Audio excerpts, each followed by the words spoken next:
अस्सलामुअलैकुम फ्रेंड्स, मैं हूं उस्मान अशरफ और आप देख रहे हैं बिज़नेस आइडियाज़ उर्दू।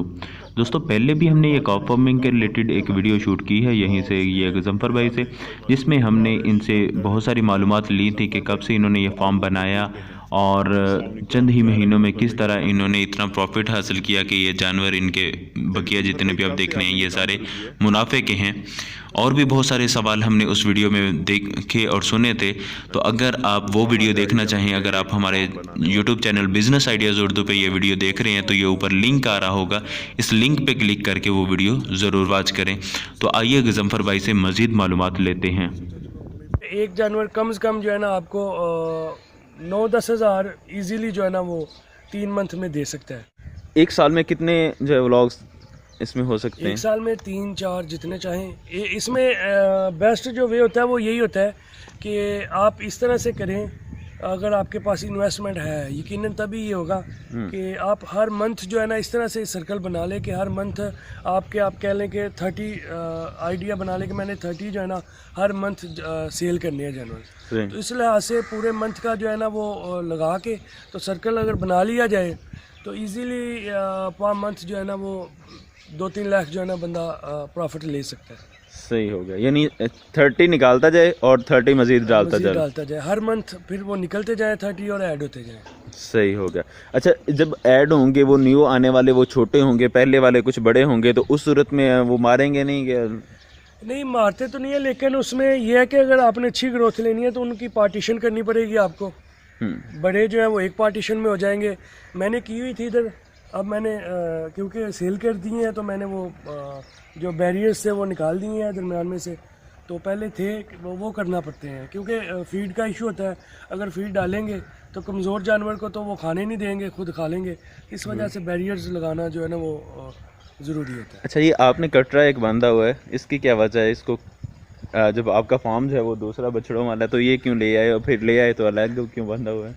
नहीं, अलग इसलिए बांधा हुआ है कि इसे पकड़ना होता है हमने रेरे के आगे जो है ना जब चारा लेके आते हैं तो इसी को लगाते हैं। अच्छा, चारे के लिए वजह से ये लेके आए हुए हैं। अच्छा, मारता तो नहीं है ये दूसरों को? मारता नहीं है, बिल्कुल। ये बहुत फ्रेंडली तरीके से रह रहे होते हैं आपस में। सही। तो अब हम इसमें प्रॉब्लम्स को थोड़ा शेयर करते हैं कि प्रॉब्लम्स इसमें किस किस्म की आ सकती हैं हमें? इसमें जो प्रॉब्लम आती है, सबसे बड़ी प्रॉब्लम जो मुझे भी आई है और मेरा ख्याल है कि हर बंदे को आएगी, वो लेबर प्रॉब्लम है। लेबर प्रॉब्लम में कैसे? मतलब जब आप पैसे अच्छे दे रहे हैं, पैकेज अच्छा दे रहे हैं, तो क्या प्रॉब्लम आ सकती है? आप अगर पैकेज आम फ़र्ज़ करें नॉर्मल जो है वो 12,000 चाह रहे हैं, आप 20,000 भी देंगे ना, फिर भी ये प्रॉब्लम आएगी। अच्छा, इसकी क्या वजह है कि जब आप दे रहे हैं, पैकेज भी अच्छा दे रहे हैं, तो फिर भी प्रॉब्लम आएगी? इसकी क्या वजह है? देखिए, इधर मेरे फार्म में जो है ना जो मैं लेबर रखता हूँ ना, वो इस तरह से रखता हूँ जैसे एक फैमिली का मेंबर होता है, ठीक है ना। सही। खाने के हवाले से, प्लस वैसे भी उनके घर वालों का ख्याल करना, हर हवाले से जो है ना मैं उनको अच्छे तरीके से रखता हूँ। लेकिन फिर भी जो है ना ये लेबर जो है ना कि उस तरह से आपके साथ लायल नहीं होती, ठीक है ना। तो मुझे अब नहीं पता क्यों ऐसा करती है, लेकिन लेबर का इशू ज़रूर होगा अगर कोई भी अगर फार्म। अच्छा, पहले तो आप उस साइड से लेके आते थे, ये जनूबी पंजाब के साइड का, लिया साइड का भी मेरे पास रहा है मुलाजिम। तो उनमें और इस साइड में आपने यहाँ से अभी पसरूर का रखा हुआ है ना? हाँ, ये पसरूर के साथ एक गांव है, वहाँ से मैं लेके आया हूँ। तो ये ठीक चल रहा है अभी आपके साथ? हाँ, इसको तकरीबन 2 मंथ प्लस हो गए हैं, ये ठीक है। लेकिन वो उस साइड के वो नहीं चलते इस साइड पे आके? देखिए, वैसे इधर तो ज़्यादा लेबर जो है डेयरी फार्म्स में उस साइड की है, ठीक है ना। जहाँ पे भी आप जाएंगे उसी साइड की आपको लेबर मिलेगी। लेकिन मेरा एक्सपीरियंस तो ठीक नहीं रहा, ठीक है। तो अब मैं इस साइड का बंदा रखा हुआ है, तो अल्हम्दुलिल्लाह ये मुझे लग रहा है कि कितनी सैलरी दे रहे हैं आप इसे? मैं इसको 15,000 दे रहा हूँ। इसके अलावा मैंने इसका जो जितना भी है ना खर्चा डेली बेसिस का, वो भी मैंने ही देना होता है। सही। अच्छा, ये आप जैसे 64 आपने ये कफ डाले थे, बछड़े डाले थे, तो इनके लिए चारा कितना आप उगाते हैं? मैंने असल में मेरी जो है ना इनको मैंने चारा भी डाल के देखा है, ठीक है, तूरी भी डाल के देखी है, मिक्स भी करके देखा है। मुझे जो लगा फैटनिंग के लिए जो जानवर रखे होते हैं उनको तूरी बेस्ट है। सही। अगर तूरी होगी तो इनकी ग्रोथ जो है ना वो ज़्यादा होगी। सही अगर चारा डालना भी है एक टाइम डाल लें मैक्सिमम 5 kg। सही।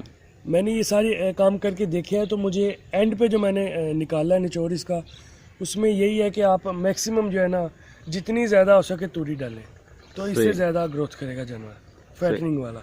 वैसे आपने चारा उगाया भी तो हुआ है ना, कितने एकड़ आपने उगाया? मैंने चारा जो है उगाया था तकरीबन 5 एकड़, ठीक है। अच्छा। लेकिन मेरा ख्याल है कि ये ऐसे ही है, उगाने का इतना फ़ायदा नहीं था।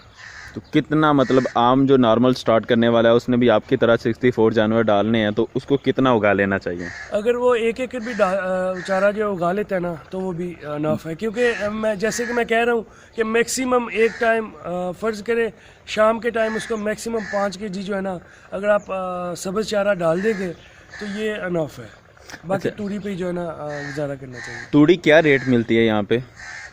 यहाँ पे तूड़ी 400 जो है ना पर मन के हिसाब से 40 kg के हिसाब से मिल जाती है। जी फ्रेंड्स, आप अगर मुल्तान साइड उकाड़ा साइड से हैं तो वहाँ पे तो ये आपको चीप मिलेगी, सस्ते में मिल जाएगी। लेकिन यहाँ हम बात कर रहे हैं ये डस्का के करीब एरिया जो हैं, ये सियालकोट डस्का वाली साइड, यहाँ पे जो है ये 400 तक फी मन के हिसाब से मिलती है।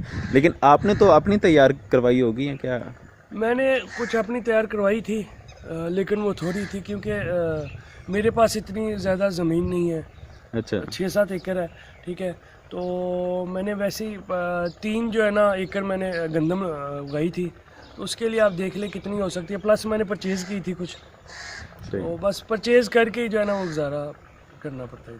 अच्छा, जैसे आप सजेस्ट कर रहे हैं कि जो है सर्कल चलता रहना चाहिए, कुछ बेच के कुछ नए ले आने चाहिए, तो अभी आपने ईद पे बेचा तो हुआ माल, अभी तक आप न्यू नहीं लेके आए, इसकी क्या वजह है? उसकी वजह ये है कि अभी देखिए आपको देख रहे होंगे अभी कंस्ट्रक्शन होने वाली है काफ़ी, जिस तरह से नीचे सोलिंग लगाना है या अच्छा। टफ टाइल लगानी है, जो भी करना है। प्लस इसमें मैंने चारे के लिए 1-2 ज़्यादा मज़ीद खुलियाँ बनानी है, तो इस वजह से मैं लेके नहीं आया। मैं कह रहा हूँ कि मैं एक दफ़ा निकाल लूँ इनको, ठीक है, सेल करके फिर ये अगर मैं ऐसे कंस्ट्रक्शन करूँगा तो इन्होंने करने ही नहीं देनी। सही। सुबह को करूँगा शाम को इन्होंने ख़राब कर देनी है। सही। तो वो करके उसके बाद इंशाल्लाह इसी तरह से मेरा जो है ना वो चलेगा इंशाल्लाह। तो अभी आपके क्या व्यूज़ हैं? आप आगे चलाएंगे फार्म को कि नहीं? क्योंकि कुछ फार्म देखें शुरू तो हो जाते हैं, बहुत शौक से शुरू कर लिए जाते हैं, लेकिन बाद में चंद माह बाद पता चलता है कि वो तो ख़त्म कर दिया गया। तो आपने क्या नतीजा निकाला अभी तक? भाई इसमें यह है कि वैसे ये फार्म भी शौक की वजह से शुरू हुआ है, अच्छा। ठीक है ना। बेसिकली मैं कंप्यूटर इंजीनियर हूँ, तो मेरा एक शौक़ था कि मैं डेयरी फार्म बनाऊँ। सही। तो मैंने बनाया, लेकिन मेरे जो अज़ाइम है ना वो कम नहीं हुए, अच्छा। ठीक है ना। वो अल्हम्दुलिल्लाह इसी तरह से चलेंगे और इंशाल्लाह ये चलता रहेगा। अच्छा, डेयरी फार्म में तो वो होता है ना, दूध का काम होता है, तो लेकिन आपने तो ये का फार्म शुरू कर लिया? ये फैटनिंग फार्म हो गया। असल में बेसिकली जब मैंने ये किया था तो मेरा माइंड जो है ना वो काउज वगैरह का था कि वो मैंने लेके आनी है और सारा करना है। लेकिन बस ऐसे ही है, मैं इस साइड पे आ गया और अब आया हूँ तो मुझे पता चला कि ये भी बिज़नेस जो है ना, इस बिज़नेस में सबसे बड़ा फ़ायदा ये है भाई कि अगर मुलाजम गड़बड़ करता भी है ना तो इशू नहीं है। तूरी डालनी है थोड़ी सी, ऊपर फीड डालनी है, तो हमारा काम चल जाए। तो वो आप खुद कर लेते हैं फिर? मैंने किया इधर। अच्छा। वो करना पड़ता है भाई। सही। मैंने खुद किया इधर, मैं 5-6 दिन मैं खुद करता था। अच्छा, आप इसके साथ कोई जॉब भी कर रहे हुए हैं या छोड़ी हुई? असल में मेरा अपना बिजनेस है, सॉफ्टवेयर हाउस है, हम सॉफ्टवेयर डेवलप करते हैं, ठीक है ना। अच्छा। तो बेसिकली मेरा जो मेन बिजनेस था वो तो वही है, अब भी वही है। अच्छा। ये तो मेरा एक समझ ले कि पार्ट टाइम एज ए शौक जो है ना ये मैंने किया है। कितना टाइम देते हैं आप इधर? इधर मुझे एक वीक में तकरीबन 3-4 दिन तो मैंने इधर पक्का ही होना होता है, ठीक है ना। प्लस जिस दिन मैं ऑफिस में उधर टाइम देना होता है सॉफ्टवेयर के हवाले से, तब भी मैंने सुबह भी इधर आना होता है 7 से 10 बजे तक, फिर मैं चला जाता हूँ, फिर शाम को 4 बजे के करीब आ जाता हूँ, फिर वो जितना भी रात को 7-8 बजे फिर। अगर कोई ये समझे कि जनाब मैं फार्म शुरू करके सिर्फ मुलाजमीन के सपोर्ट करके चला जाऊँ, तो क्या ऐसा चल सकता है? मेरा ख्याल है कि फिर तो उसको स्टार्ट ही नहीं करना चाहिए। अगर वो टाइम नहीं दे सकता तो वो उसको स्टार्ट ही ना करे। जी। तो जी फ्रेंड्स, ये थे गज़नफ़र भाई जिनसे हमने 2 वीडियो शूट कर ली हैं और बहुत सारे क्वेश्चन क्लियर करने की कोशिश की है।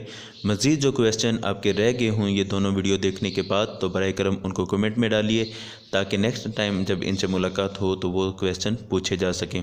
तो इससे अगली वीडियो में हम इनके वनडे का सेटअप दिखाएँगे और फार्मूला बताया जाएगा कि कौन सा ये वंडा यूज़ कर रहे हैं, किस अंदाज में कर रहे हैं, और बाकायदा इनकी मशीन वंडा बनाने वाली दिखाई जाएगी। हमारे चैनल को सब्सक्राइब कर लें ताकि नेक्स्ट आने वाली वीडियोस आप तक पहुंचती रहें।